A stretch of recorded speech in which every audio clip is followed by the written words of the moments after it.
dadku waxay isugu jiraan laba mid aroortii la soo kaca indho shinni iyo mid la soo toosa indho duqsi hashdiqsi. Shinnidu waxay maalinkii oo dhan indhaha la raacdaa oo ay baadigoobtaa wax kastoo macaan oo ay malab ka samayn karto.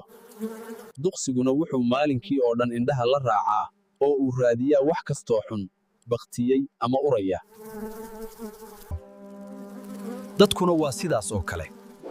qofna aroortii markuu soo kaco wuxuu la soo toosaa indho duqsi oo indhiishu ballo mooyee baraare ma arkaan.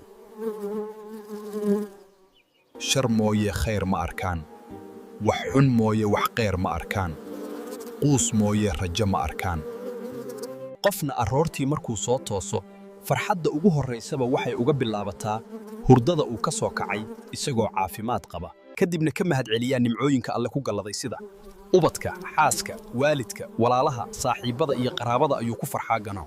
Gebi ahaanba noloshoo idil wuxuu ku eegaa aragti caafimaad qabda, markaasuu ka helaa nolol qabow, tujaartuna aanay malaayiin ku iibsan karin. haddaba daawade kee baa tahay adigu? noogu reeb qaybta faallada.